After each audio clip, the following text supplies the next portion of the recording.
So today I met some very, very angry people.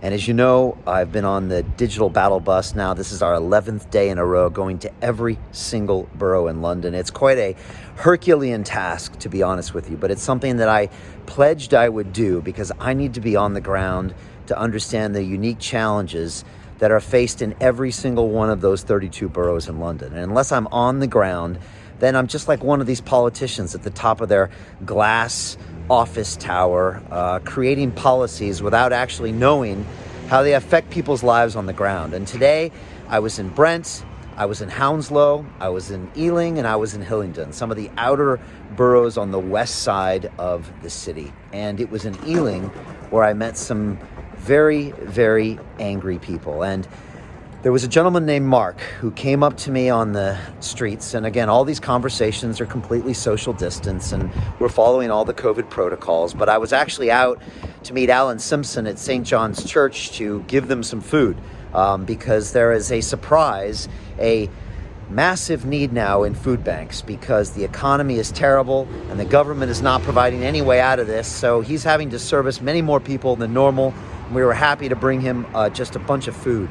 And as I was walking back to our bus, a gentleman named Mark came up to me and he said, "I heard you were here and I had to come over and tell you because I'm very, very, very angry." And I had to almost stop him and say, "Look, I'm not mayor yet, so I didn't create any of these policies," but he really needed to talk to someone and express his frustration. And so I decided I needed to sit there and listen because I want to find out what the problems are in this city. And he went on, as lots of people gathered around, again, all socially distanced, nodding their heads, to express his frustration with these LTNs, these low traffic neighborhoods, and about how he was restricted from driving certain places. And then he was charged fines for driving certain places, and businesses were going out of business, and pollution was increasing. And he literally kind of went off for 5 or 6 minutes while I listened to all of his feedback. And I said, you should be angry.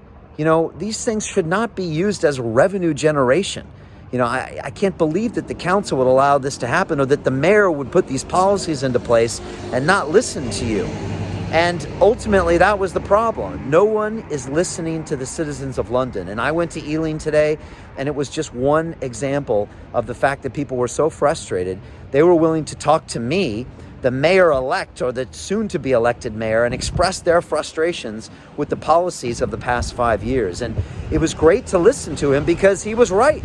Everything he was saying was correct and right, and the citizens were being put out in a way that was not making anything greener by some policy that was cooked up from some man at the top of a glass tower here in City Hall without actually going down to the people and finding out, does this really affect your life? Does it raise your taxes? He can't see his kids.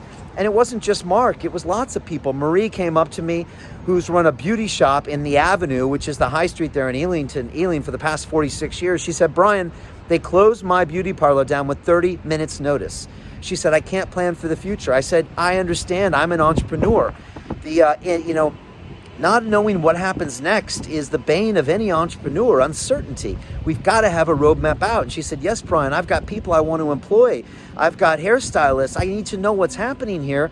And they all agree with me that when we strengthen the economy, we strengthen all things. And these low traffic neighborhoods that, again, were done with a press release and a big smile by your mayor and his green initiatives now are literally hurting people and crushing them with these flat taxes that they can't afford to pay now when the economy is completely in the dumps and the mayor has no solution. So maybe I'm venting some of my frustration, but I must have heard from 12, 14 people today on the streets, all of course socially distanced, that said to me, "Brian, we're struggling with these issues and no one is listening to us. You're the first person that's come down here to listen to our problems in months, maybe even years." And so, again, I just want to say, Mark, I appreciate you, and I'm sorry you have so much frustration and anger. I want to say, Marie, I understand you and I appreciate you. And this is the job of our politicians, to come out there, listen to the citizens, and serve. And so, again, today I was happy to be a lightning rod for the frustration of the people in the incredible borough of Ealing. By the way, I spent 6 months in Ealing, going to the film school there at Ealing Studios. I shot film in Ealing Green. I went there every weekend and during the week on Wednesdays, to learn filmmaking. This is back when I was working in the City of London and banking.